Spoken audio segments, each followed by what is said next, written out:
you for being the type of person that would choose to invest a day like this in your life. Just help me out. Just go ahead and turn to the person next to you, pat them on the back, and say, congratulations for being here.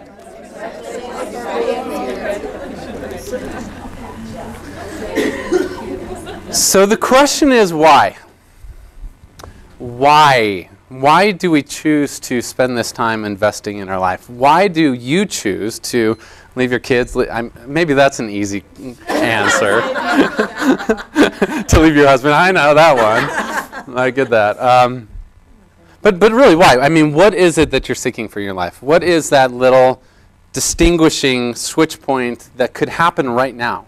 What is that breakthrough that you're looking for that could happen right now, at this very moment, that would make the biggest difference in your life? What my experience has been is our life is built on these little switch points. You know, like this train traveling down the tracks, and it's this little tiny thing that determines ultimately the course that we go. And why not? Why couldn't right now be one of those switch points? Why couldn't this discussion that you just had with Keith and with Debbie be a switch point that determines the direction that you head through the rest of your life? And what would that mean for you? And what would it mean if you could answer today what it really means in your life to live big? I want to take you back a couple of years. I love what I do.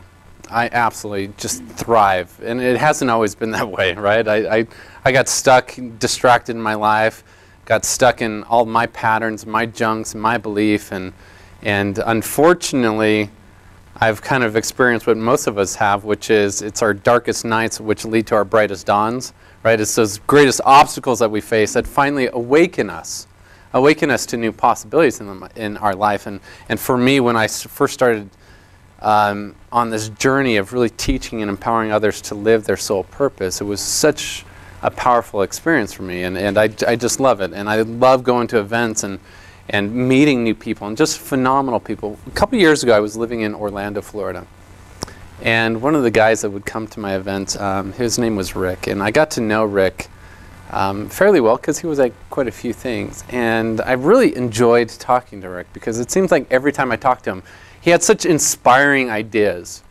And he was in his mid-50s, a lot of experience, just tons of knowledge and information. And he started to share these ideas of things he was going to create in terms of products or programs that he was going to take all his knowledge and start creating it to help other business owners. And he started to share with me these communities that he was going to create. And I was so excited. I gave him some ideas. I gave him some resources that would help him, connected with some people. But then a few months later, I would check in. I was like, so how's it going? And he was like, oh, you know, I haven't really started quite yet, but, you know, here's another idea that I had. I was like, okay, great, go do it. And then I'd see him again a couple months later, and the same story. So what have you done? He's like, you know, not much, right? I'm just about ready to get started. Who's ever been in that cycle? Just about ready to, Denise is like raising her hand like this. Like, and we start procrastinating. We feel this call inside that says, boom, now's the time. Like, here's the vision. Here's what you should be doing with your life. Here's your sole purpose. It's time. And we're like, but what if? Right? And we get stuck in Someday Isle, this little vacation place where nothing ever happens. We go to Someday Isle, and someday I'll, you know, start that program. Someday I'll have that conversation with my father or whoever it is that you just need to heal that relationship. Someday I'll. And we get stuck there. And days begin to pass. And weeks begin to pass. And years begin to pass. We end up procrastinating our purpose.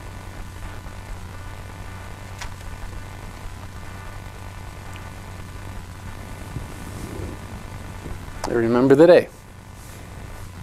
I got a message from a friend on Facebook. Did you hear Rick died?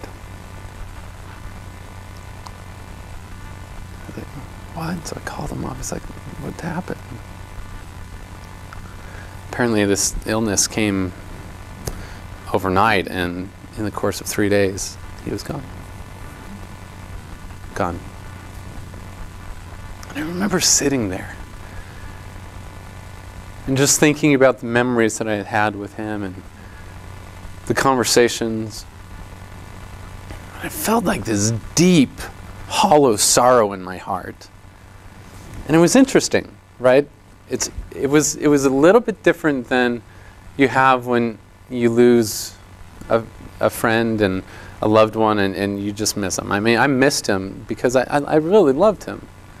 But there was something else there. It was like, what is that? And I realized I was so sad because of those dreams that he had never lived. Those programs that he had never created. Those communities that he had never built.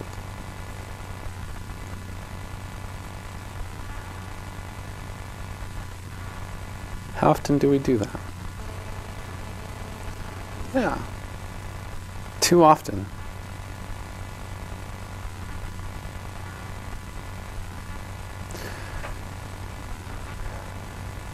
We have examples in our life all around us every day of people who step up and people who in our life resemble what it means to us to live big.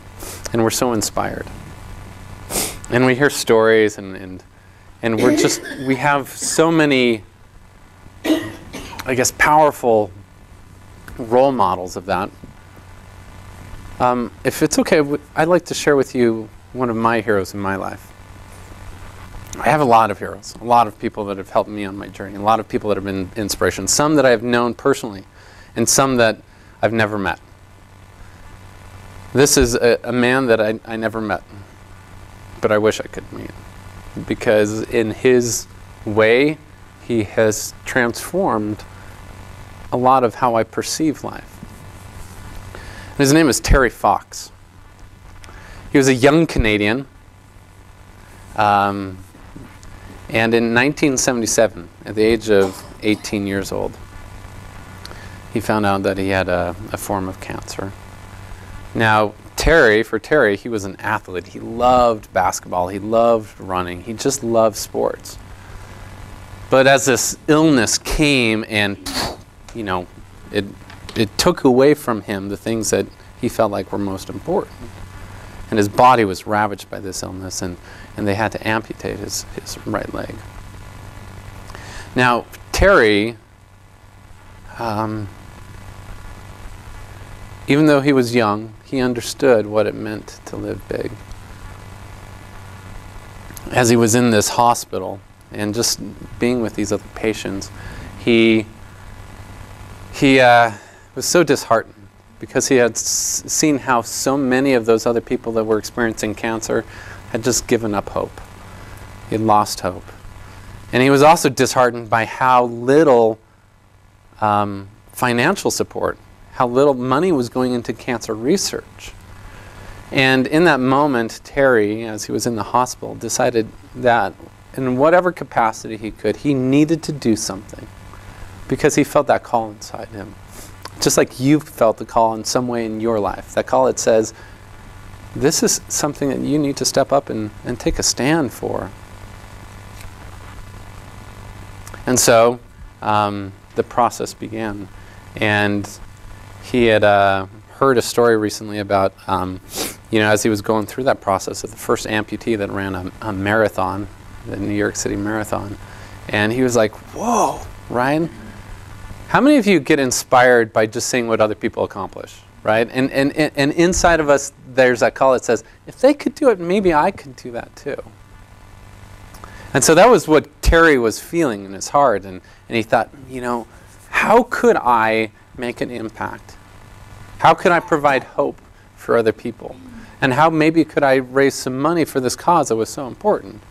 And so Terry began to train. Well, in the beginning of April 1980, Terry began what he called the Marathon of Hope. He had dipped his foot into the waters of the ocean in Newfoundland, and he had chosen to run all the way across Canada on his one leg, with a prosthetic leg on the other leg, to raise money for cancer. He decided he would dream big, right? He had no idea how he would do it. And for all of us, I think when we begin the journey of living big, when we set out on these quests, when we take on challenges, when we really step into worlds that we've never known before. For instance, Debbie, right? Putting on her first event, something she's never done before. But when we begin the journey, sometimes we have no idea how it's going to happen, but still that call's there. The call that says it's time. And you can do it. And so as Terry dipped his foot into the waters of Newfoundland, he began his run. And his goal, his dream, was to raise $1 for every Canadian to go towards cancer research. So $24 million to raise towards cancer research. He didn't know how it was going to happen, but he started moving. He started running. One foot after another. Now, how many of you have ever noticed in your life when you've stepped into a path or started to do something you've never done before that you start to experience this thing we call resistance? Who's ever experienced resistance before? So for Terry, the very first couple days, he was facing a cold, bitter, driving wind and rain. And here he had no support other than the person that was driving his van. Hardly anyone knew who he was. His own mother didn't even support him. Who's ever experienced that? Like, the people you think should support you the most are the ones that say, whoa, are you sure you want to do this? I don't think this is a good idea. Who's ever experienced that? Right? And so we hear these voices, and so we begin to doubt. And we begin to fear. And then we experience this opposition, this resistance. The resistance comes from all around, doesn't it? Sometimes it comes from nature, as it did for Terry, like this driving force. And for most of us, wouldn't you agree? It would have been easy for us to say, well, maybe I'll just start next week. Or maybe I'll start in a month. Right? It would have been easy for us to say, well, maybe this isn't really what I'm supposed to do. Maybe God's saying, this isn't worth it. It would have been easy for us to wake up on those cold, bitter mornings and say, I'm not feeling it today. I'm just not feeling it today. Because this resistance comes from all around. Sometimes resistance comes in this little voice that we hear in the back of our head, just like those beliefs that say, who are you to do this? What are you thinking? You'll never make it. We hear these voices that say, no one will care. Maybe they're right. When you think in your life, what have been the voices? What has been the resistance that's shown up for you the moment you've stepped into your path? Has it been that fear? Has it been those excuses that say, I can always wait till later? Or maybe this isn't really that important. If I would have known it was this hard, I wouldn't never have started. Terry, though.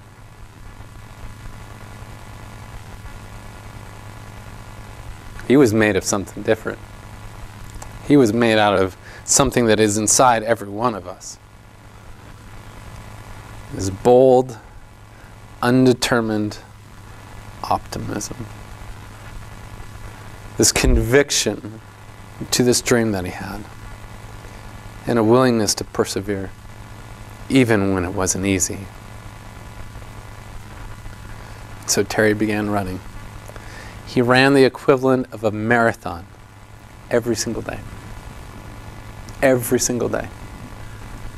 And if you see videos of Terry running, he runs like this, right? Hopping on his one good leg, And just because of the nature of the way he ran, the first 20 minutes were brutally painful. But then he'd hit a threshold of pain where all of a sudden he'd become more numb. But in that space, you can imagine running a marathon every single day, how much his muscles would fatigue, and how this prosthetic leg would bruise the stump that he had. But every single day, regardless of the weather, he woke up at 4:30 in the morning, put on his running shoes, and just started moving. Just started moving. As his journey continued, little by little, people started to wonder, who is this guy? The camera crews began showing up. It came to the point where as he would run into the cities, people were expecting him, and there'd be parades, and there'd be these big banners, and he started, people would come and show up and say, hey, you know, I believe in you. And they'd start donating money. $1 here, $5 here, $10,000 there. And sometimes, as he started that journey, people began to be inspired by him. And that obviously gave Terry hope. But notice the hope doesn't come, that support doesn't come until we've already committed to the journey. Until we've already broken through those cold days where we thought, no one's noticing. That validation sometimes doesn't come for a long time. But the more he traveled, the more the people of Canada started to be inspired by this courageous 22-year-old that had stepped into this journey. And sometimes he'd have people running with him just to be on that path with him.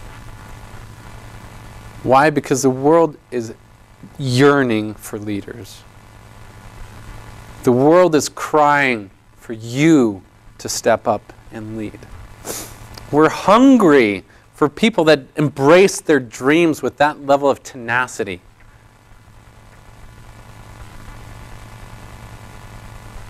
And for Terry, the more he ran, the more the people of Canada began to unite around him.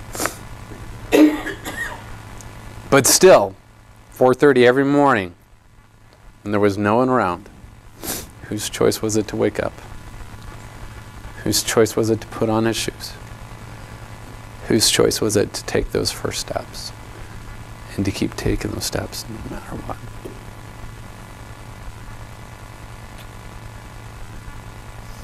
So over the next several weeks and months, Terry traveled 3,352 miles. But one morning, he woke up and started to run. And he was short of breath. He felt this intense pain. And he tried to run a little bit more. But he had to stop. He rushed him to the hospital and found out that the cancer had inflamed in his lungs. The next day, with tears pouring down his face, he faced cameras and told the country of Canada that he couldn't go on any longer until the cancer was gone. Unfortunately, the cancer didn't go, and within a few months, Terry passed away with his family by his side. He was short of making it all the way across Canada. But by the day that he died, he had raised $23 million for cancer research. And to this day, the Terry Fox Foundation has raised over $500 million, $500 million in Terry's name.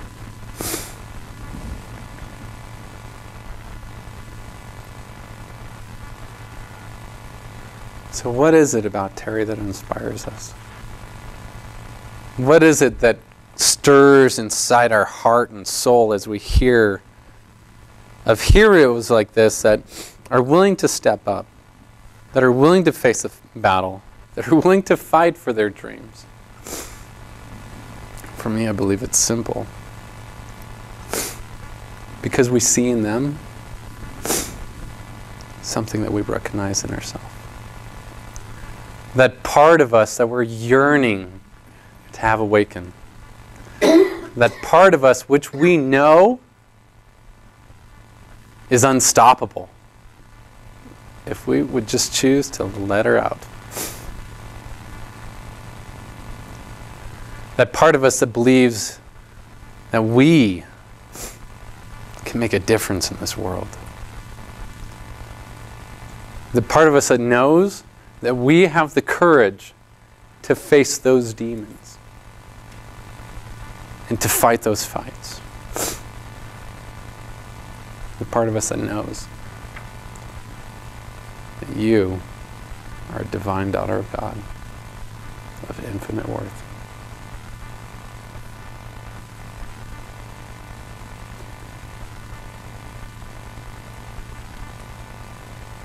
So what does it mean to live big? What does it mean in your life to step into that journey of embracing that potential and seeing what's possible?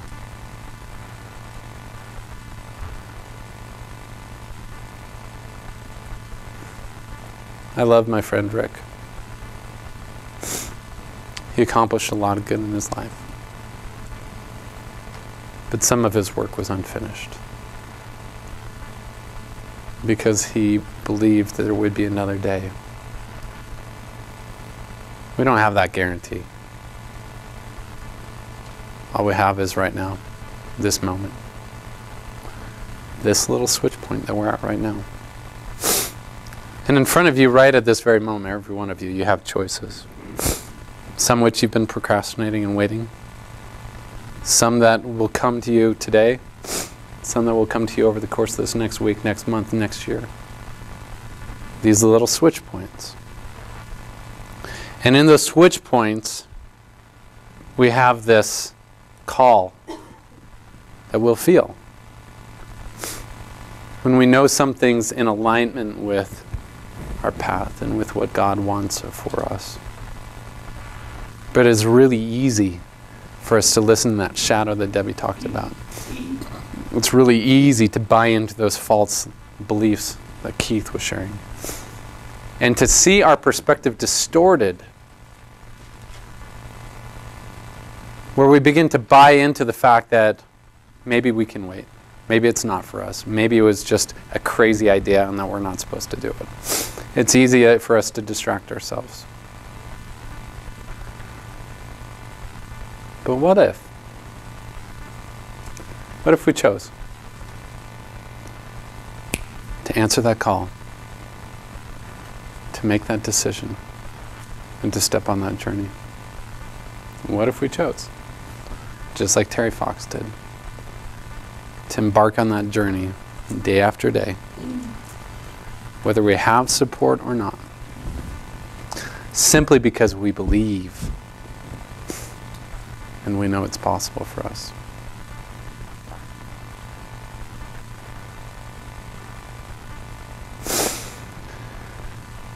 So it's funny, in my work, I teach people how to make money in their businesses. I teach entrepreneurs how to live big and to create purpose-driven businesses and make a difference. I teach marketing principles, and I teach, strategy for time management. I teach all these things, and people always wonder, okay, what's the key for me to make more money? And at the end of the day, it's this conversation that we're having right now. This is what it means to live big. Right? If you want to create more financial wealth, you want to make a deeper impact in more people's lives, then master this conversation that we've had today. The conversation where you can align with your truth. Because in alignment is power. I want you to imagine for a moment that you have a hose. I think this is a great way to illustrate the concept of alignment. Now the hose is connected to like a fire hydrant. Just a ton of power, right? And when the fire hydrant's on full blast and you're holding that hose, if it's in alignment, there is so much power, and that, it just bursts through that hose. Now, what if you were to focus that even more and put like a little nozzle in? All of a sudden, it's like, this really intense power that comes through that. And I want you to consider, at the end of the day, that's internal power that all of us have. I mean, I think very few of us can even begin to comprehend our true potential. Very few of us can even begin to even wrap our minds about what's really possible for us. Because often, rather than having alignment with our truth, often our hose is kinked. And what happens when our hose is kinked or out of alignment? What happens to that flow of water? Yep. Maybe it drizzles out a little bit. But does it have the power of it when it's aligned? Not even close, not even remote, right?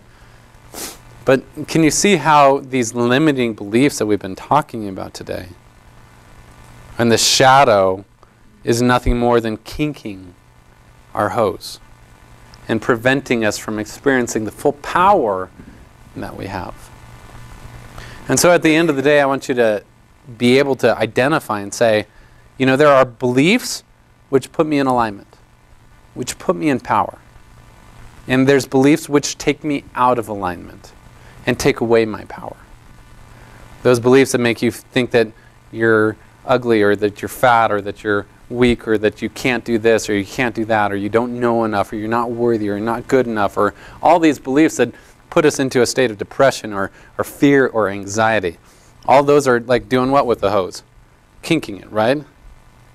Anytime you say to yourself, you know, I'm not good enough, or I'm not loved, or I'm fat, or I'm, you know, it's just like, right? That's a great recipe for kinking your hose and being stuck in life. That's ultimately what that energy is. Now, the great gift that we have is the gift of choice. And in this gift of choice, we can choose which thoughts we allow to persist or which thoughts we choose to resist. And when we choose to have this awareness, you know, this thought is kinking my life. It's time for me to get rid of this thought.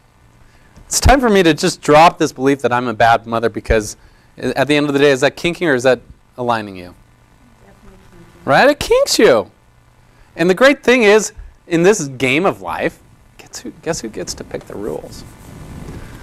You do. You get to pick what rules you play by. The challenge is, oftentimes we give ourselves rules which we cannot meet. And rules would set ourselves up to fail. But when you choose the rules that you want to play by, who can choose that you're a good mother? Yeah. And just notice the shift that happens. I want to do a quick exercise just to demonstrate this. I need 5 volunteers. 5 volunteers? 1, 2, 3. Come on, 2 more. 4. 5. Okay? All right, perfect. Connie, I'm going to have you sit in the chair. I'm going to have you other amazing women and men stand around her.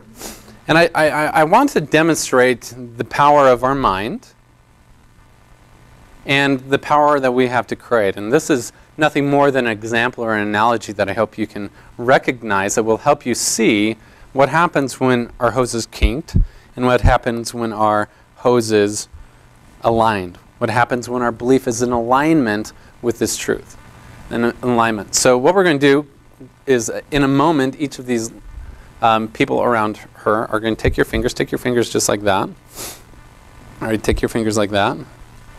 Okay, yeah, just like a double-barreled gun. Yeah, all right. Just like, okay, quick, give you the Charlie's Angels poses. Come on. Nice. All right, so what you're going to do is you're going to go ahead and place your fingers under her armpit. You're going to place them under her knee. And you're going to place them under there and then under her armpit. What's that? Just, I hope it's not wet.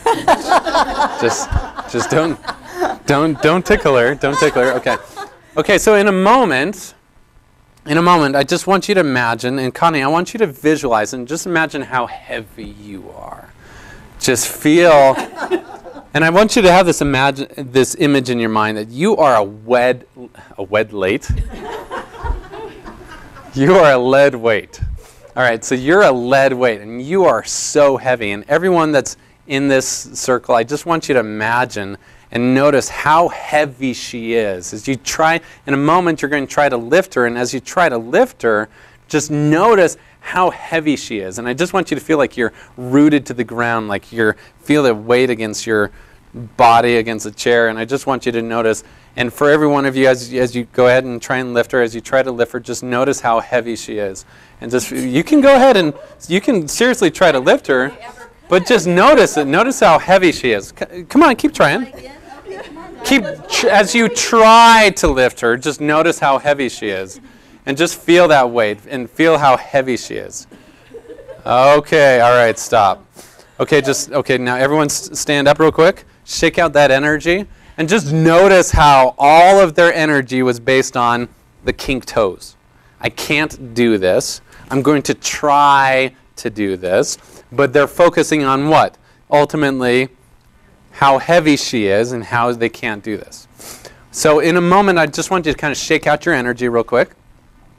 And this time, let's align the belief with the knowledge that you can do this. This is a piece of cake. She is as light as a feather. And so right now, I want you to place in your mind this image of just being like a feather pillow, being so light. And I just want you to imagine yourself being like lifting up to the air, right? Just feeling like your whole body is like filled with helium. And just notice as you rise into the air. And just how easy that is. Can you imagine that? Just imagine that in your mind, okay? And more than imagine it, just believe that it just is. Because we have a choice, right? Just believe that it is. All right, so in every one of you, I just want you to imagine, as you look at Connie, just imagine she's just a feather pillow, right? She's so light. It's like her body's filled with helium. And just imagine in your mind's eye, and just right now, visualize in your mind's eye that the moment you do this, that you lift her easily and effortlessly as high as you can. Can you imagine that? Visualize it in your mind. Just imagine and visualize that you just lift her easily and effortlessly as high as you can. And just notice how light she is as you do this. So everyone, while we do this, Stephen, I want you to take your hand, place your hand like that, your right hand not touching anyone. Now go ahead and put your right hand, put it just above his. Your right hand just above hers. Good. Now you put your left hand above hers. Okay, just keep doing that. And notice as you do this, the energy that flows, and just notice this united team effort that you have right now. Right, just feel that energy. Okay, now go ahead. Now put your hands back exactly where they were before. Exactly where they were before. And on the count of 3, I'm going to have you lift her up, focusing and remembering how light she is. And I want you to notice, and for you also to put your intention in just noticing how light, and just imagine them lifting her way in the air. Ready? On the count of 3, 1, 2, 3, go ahead and lift her up. Whoa.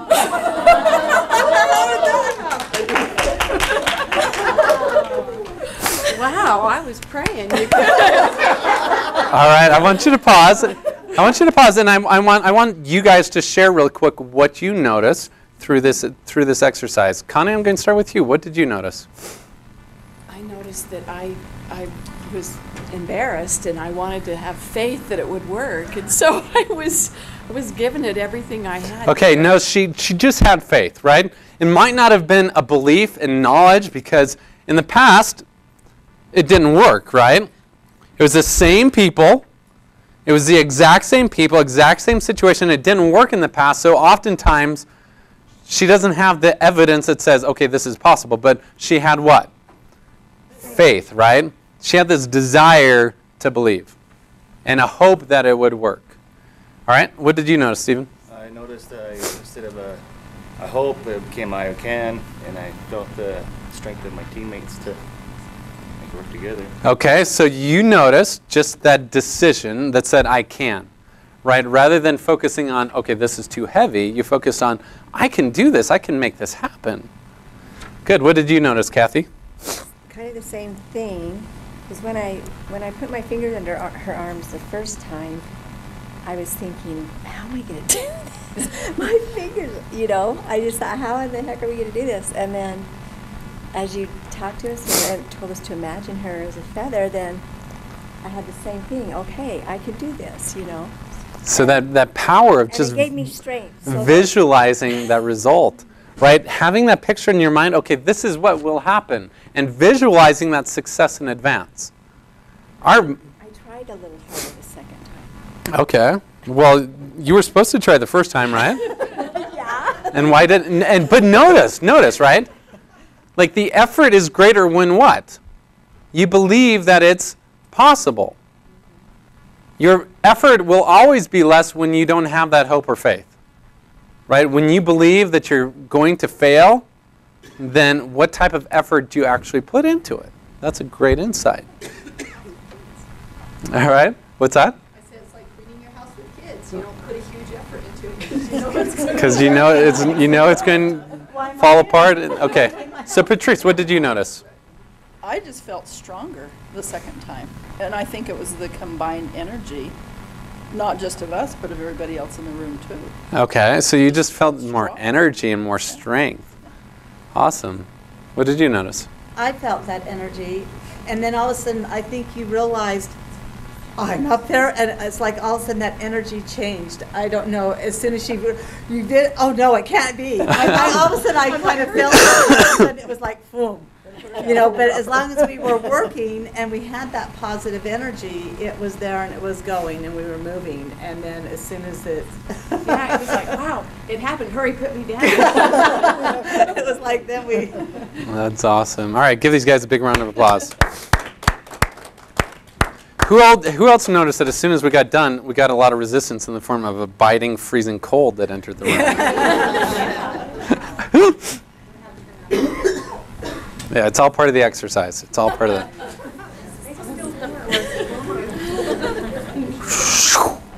I got to control that sometimes. Sometimes I just kind of blow the circuits on the...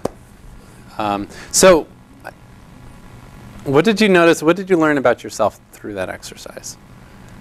What did you learn about what happens when you're in alignment? And are there times where you start a task, but you started the way you did the first time? Are there times where you take on a project and begin something, but you have the energy where, oh my gosh, this is as I say, a wed late. This is a lead weight. You know, are there times where you do that? Are there times where you look at your relationship and think, oh, there is no hope for this to work out?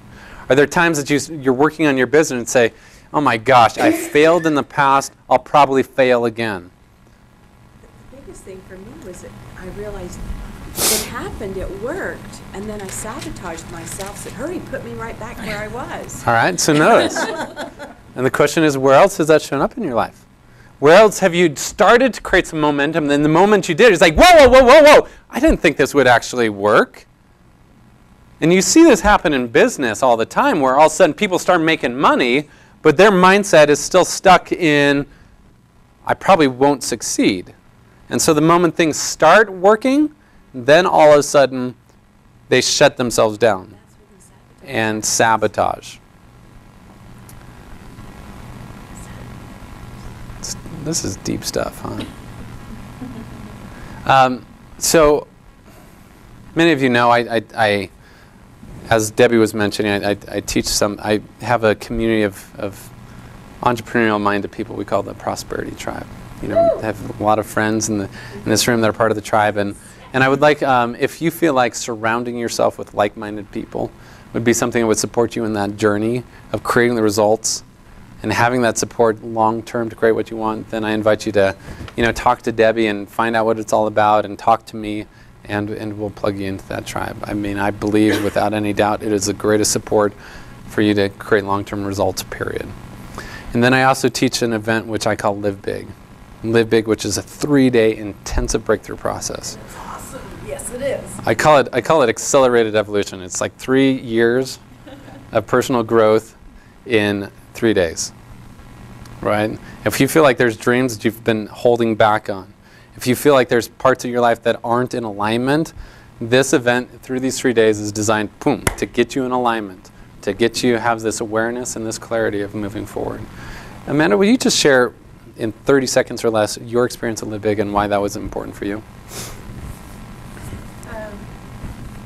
Live Big was amazing because it opened my eyes to not me realizing that there were things wrong in my life, but realizing that the contentment I was having was just another cycle or pattern that I allowed to happen in my life, and telling me that it was okay to just be content and that I shouldn't be searching for something better or really truly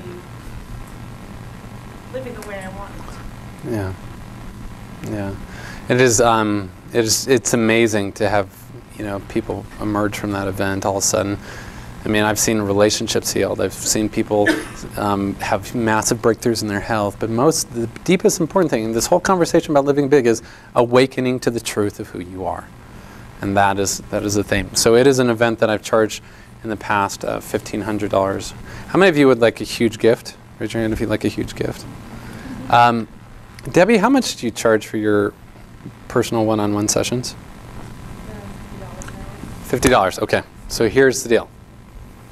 I want you to listen. The next Live Big's coming up March 22nd through 24th. I'm just going to say you need to be there. If you feel like any of the conversation we've had today has stirred your soul and helped you see new possibilities where you could create new things in your life, then you need to be there.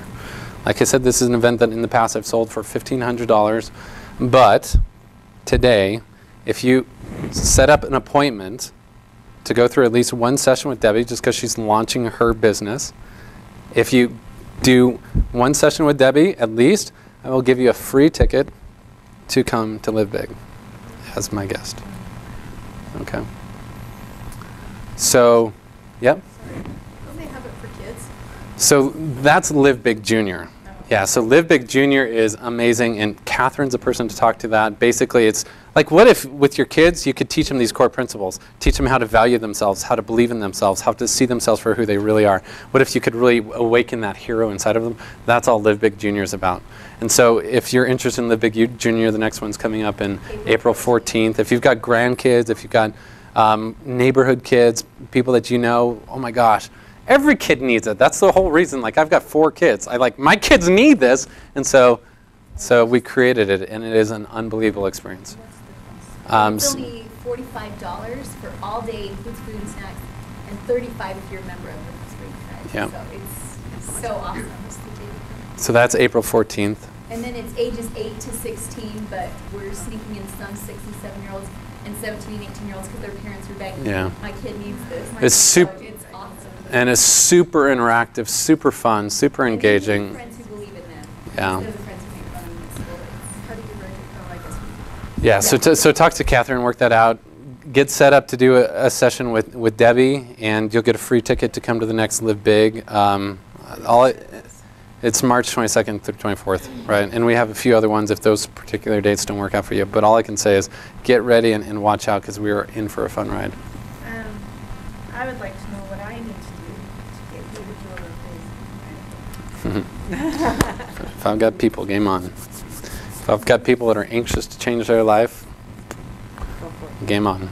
That's what I do. All right, so I just invite you to remember the lessons of my friend Rick. Don't procrastinate your dreams. Don't procrastinate your mission and purpose. I invite you to remember the lesson of Terry Fox. Day after day, have that perseverance. And I want you to remember the lessons of staying in alignment with your core truth. And most of all, remember, you have one life to live. Live big. Thank you. Thanks, Gerald.